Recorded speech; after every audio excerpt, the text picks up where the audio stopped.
On est en train de virer fou, là. Mathieu Bock-Côté. Les règles, c'est pour le citoyen ordinaire, la volaille consentante qu'on peut plumer en toutes circonstances. Ça, les règles, c'est pour ces gens. Richard Martineau. C'est la queue qui agite le chien maintenant. Aïe, aïe, aïe, aïe, aïe. C'est la même logique qui s'applique dans tout et on n'en sort pas. La rencontre Martineau-Bock-Côté. Alors, tu as vu l'entrevue que Yves Boisvert a faite avec l'ancien premier ministre libéral Philippe Couillard dans la presse. Qu'est-ce que tu en penses, mon cher Mathieu? Non, mais la presse a décidé de sortir l'artillerie lourde pour réussir, en fait, à redonner vie politiquement et idéologiquement au PLQ. Parce que, manifestement, la presse qui se comporte trop souvent comme l'organe de propagande du fédéralisme agenouillé au Québec, eh bien là, ils se disent, notre parti, celui du fédéralisme inconditionnel, celui du Canada avant le Québec, celui de la sacralisation du lien fédéral, il va mal en ce moment et à court terme, il ne peut pas percer parce que l'appui chez les francophones est trop bas. À moyen terme et long terme, on mise sur les mutations démographiques du Québec pour être capable de gagner, mais à court ou moyen terme, c'est compliqué. Bon. Alors, qu'est-ce qu'on fait? Eh bien là, c'est une campagne permanente en deux temps. D'un côté, on cherche à mettre de l'avant les figures nouvelles, on le disait avec Antoine Dion-Charest, qui est présenté aujourd'hui comme le futur chef attendu et espéré, ce jeune homme qui n'a que son nom de famille comme marque distinctive, et qui plus encore en est fier, ce qui nous rappelle que dans la vie, il faut faire de nécessité vertu. Bon, alors on a d'un côté Antoine Dion-Charest qu'on nous présente comme le sauveur, une forme de PSPP libéral. Bon, et ces gens-là croient que la politique, c'est purement de la propagande. C'est fascinant. Ils sont persuadés qu'il s'agit d'un pur produit de marketing qu'on va être capable de nous présenter. Hein? Il suffit de prendre une photo avec lui devant une pile de livres. Puis là, on dit, c'est un intellectuel de référence. Ah oui, d'ailleurs, quel livre a-t-il écrit? Aucun. Ah, ben c'est pas grave. Il a lu des livres et écrit des tweets. C'est suffisant. Bon. Donc, bien ça. De l'autre côté, on cherche à réhabiliter l'héritage de quelqu'un, du premier ministre qui n'était pas seulement le moins nationaliste dans l'histoire récente du Québec, mais le plus antinationaliste. Philippe Couillard, c'est l'adversaire déclaré, résolu de la légitimité même du nationalisme québécois. C'est un libéral d'avant la Révolution tranquille, c'est un libéral d'avant Jean Lesage, c'est un libéral dont le principal principe, c'est se méfier de son propre peuple, toujours soupçonné par l'intolérance. Et l'autre aspect, qu'est-ce qu'on va nous faire comme coup? Avec les scribouillards attendus, ça va être la diabolisation du Parti québécois. Alors, je le dis, il ne s'agit pas d'être pour ou contre le PQ ici, il s'agit seulement de savoir comment on va s'en prendre au PQ. Et là, on va nous dire intolérance, on va nous dire fermeture à l'autre. On va nous dire régression identitaire. On va assimiler toute volonté de maîtriser l'immigration ou de la ramener à la baisse. On va dire populiste, peut-être même extrême droite. La position du chef du Parti québécois sur la théorie du genre. On s'en souvient, il avait se poser quelques questions en parlant de la gauche radicale. On va dire il est conspirationniste. Donc là, on a en fait un système de diabolisation qui va se mettre en place et qui va être très violent symboliquement pour présenter l'émergence possible du Parti québécois comme non seulement la division, la chicane, mais même l'intolérance qui reviendrait. Et ça, on voit, c'est un drame pour le fédéralisme au Québec, c'est l'idée d'avoir un adversaire qui s'excuse pas. Trop longtemps, les souverainistes post-référendaires ont été hantés par l'idée ils voulaient finalement avoir l'air des souverainistes, mais compatible avec le trudeauisme idéologiquement. Et là, on a un chef au Parti québécois qui a ses obsessions. C'est un social-démocrate à la danoise dans un pays qui n'est pas exactement le Danemark, mais bon. Mais sur le fond des choses, qui est un nationaliste décomplexé. Puis pire encore, pour eux, il l'a pas toujours été. C'est-à-dire, tout comme Parizeau n'a pas toujours été souverainiste. Parizeau, faut pas l'oublier, avant son voyage à Banff, Parizeau, c'est un fédéraliste, puis il va vers Banff. Ensuite, c'est plus compliqué que ça, on comprend. C'est un élève de François-Albert Ranger, mais Jacques Parizeau prend le train vers Banff, puis il prend le train à Montréal, en gros. Il est fédéraliste, il arrive en Alberta, il est souverainiste. Mais de la même manière, on peut dire que PSPP, c'est un ancien multiculti-soft, comme ça. C'est un ancien fédéraliste qui était proche de ces milieux-là et qui a changé d'idée, il a évolué, il a changé de point de vue. Donc là, on est devant quelqu'un qui s'excuse pas de penser ce qu'il pense. Alors là, ils sont complètement désorientés. Donc la machine à propagande est sortie, puis ils vont faire ce qu'il faut pour être capable de le faire passer pour un yab. Pas certain que ça va marcher. Et il dit que le PQ est défaitiste. Hein. Je vais citer un extrait de Philippe Couillard. Mes enfants parlent le français, mes petits-enfants parlent le français, mes arrière-petits-enfants vont parler français et leurs enfants vont parler français. Je suis de l'école de la confiance, pas celle du défaitisme. Donc, lui, c'est l'optimisme, alors que le Québec, le PQ, voit tout en noir.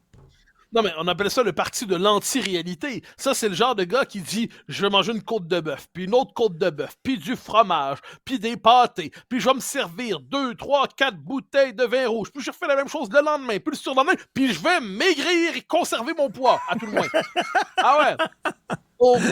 Tu sais, comme il y a quelque chose là-dedans qui est un raisonnement tortueux. Donc là, mais on est vraiment dans la pensée magique. C'est-à-dire, Philippe Couillard dit « Je crois au fédéralisme canadien », comme d'autres disent « Je crois aux ovnis » ou « Je crois à différents... » Bon, ben lui, il croit, donc il dit pas « J'adhère ». J'adhère, c'est une chose. Il dit « Je crois ». Donc, il y a une dimension religieuse. Puis il y a une chose qui est intéressante là-dedans, c'est que...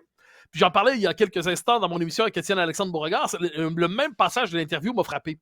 Il dit « Pourquoi je suis fédéraliste? Pour le type de citoyenneté que le fédéralisme rend possible. En gros, une citoyenneté décentrée de la nation. Une citoyenneté décentrée de l'enracinement. Une citoyenneté décentrée de l'identité. » Et puis là, il nous dit ça avec un ton sermonneur comme tout.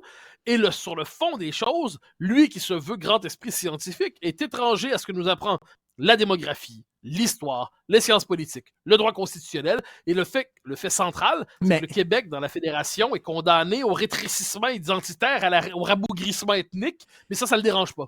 Mais on revient justement tout le temps sur le côté là, que c'est un ancien neurochirurgien. Donc, lui, c'est la raison et non la passion. Et pour lui, le fédéralisme, c'est la raison et le nationalisme, c'est la passion. Et la passion, c'est dangereux. Ça peut foutre le feu. Ça peut nous amener dans des impasses, alors qu'il faut suivre le chemin de la raison qui est celui du fédéralisme. C'est comme ça qu'il voit ça, lui. Oui, sauf que manifestement, pour paraphraser Giscard en d'autres temps, Monsieur Couillard, vous n'avez pas le monopole de la raison. Et plus encore, vous déraisonnez, je crois. Il y a quelque chose chez lui qui est une adhésion désincarnée à un principe, le fédéralisme, détaché, et le post-nationalisme canadien, détaché complètement de la situation historique précise du Québec.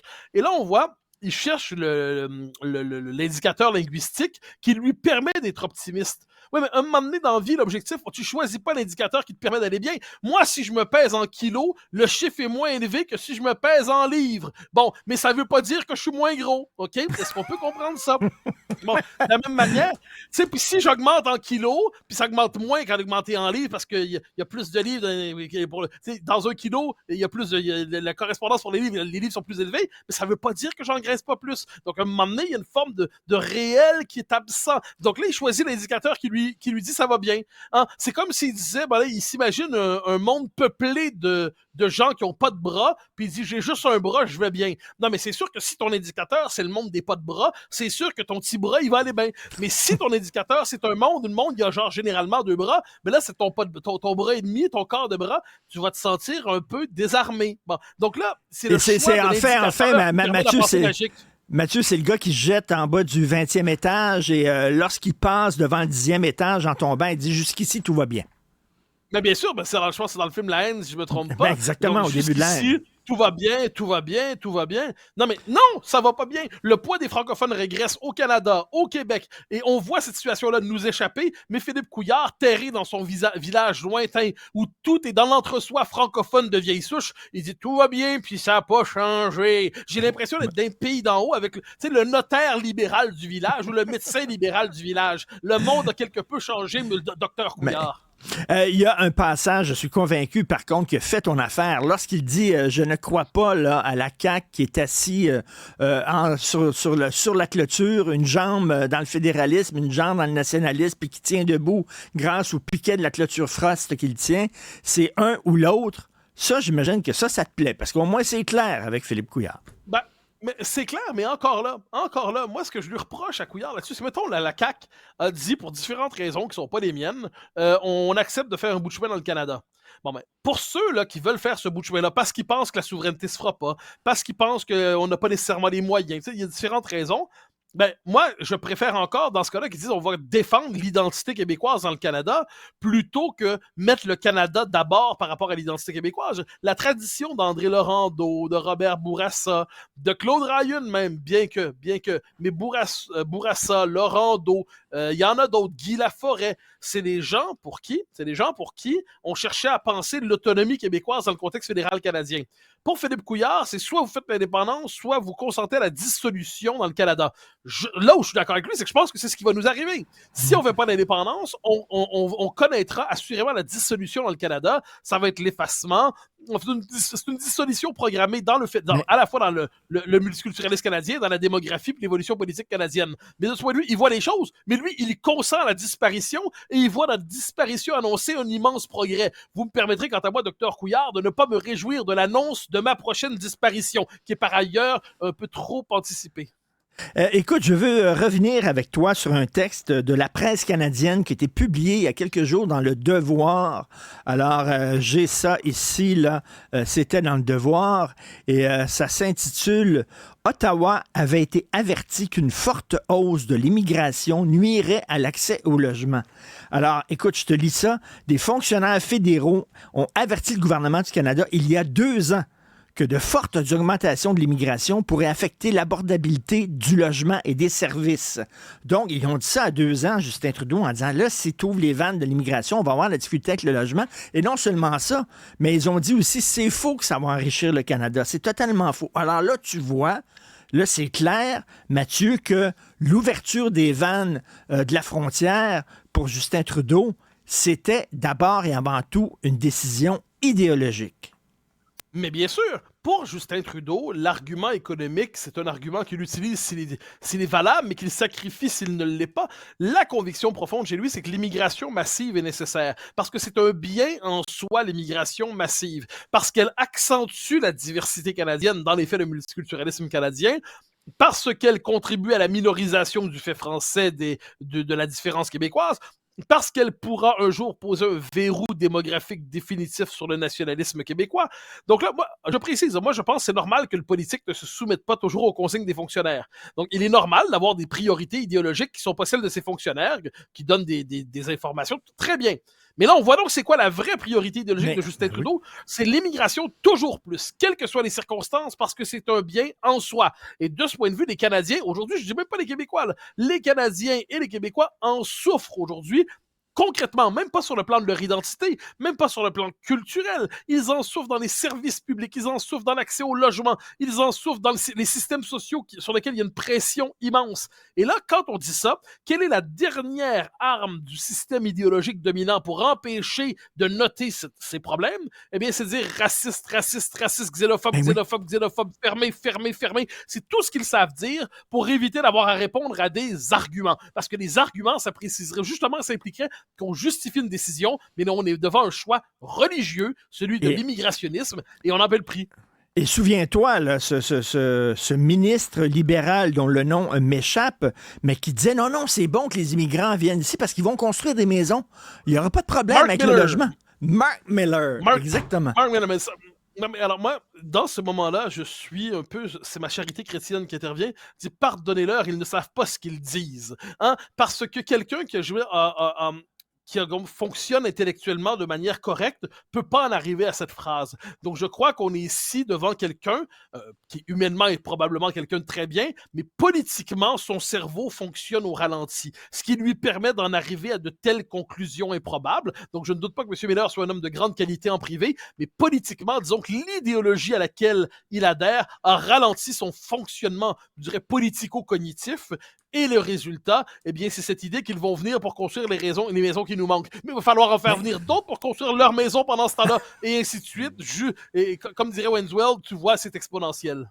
Et en terminant, quand Philippe Couillard nous disait, là, lorsque vous avez des doutes, des bémols sur l'immigration, vous soufflez sur les braises de l'intolérance, mais tu vois, les fonctionnaires fédéraux eux-mêmes disent il faut tenir compte de notre capacité d'accueil quand on fixe des seuils d'immigration. Et c'est à ce moment qu'on voit surgir dans les marges André Pratt qui nous dit le concept de capacité d'intégration n'est pas défini, donc n'y faisons pas référence. Et là, c'est la nouvelle arme des immigrationnistes et des fédéralistes radicaux et des multiculturalistes, c'est de dire, parce qu'ils constatent que l'intégration ne fonctionne pas, le concept de capacité d'intégration ne veut rien dire, donc ne nous y référons pas. C'est formidable, encore une fois. Abolissons le réel, il ne nous dérangera pas. Ces gens-là sont remarquables. Merci beaucoup, Mathieu. Bonne côte de veau et bon Bordeaux, tiens, ce soir. Au grand plaisir. Côte de bœuf, côte de veau, tout ça. Et demain, je serai plus mince et je serai plus beau. C'est beau l'espoir. Bonne journée, on se reparle demain. Salut, Mathieu. Bye bye.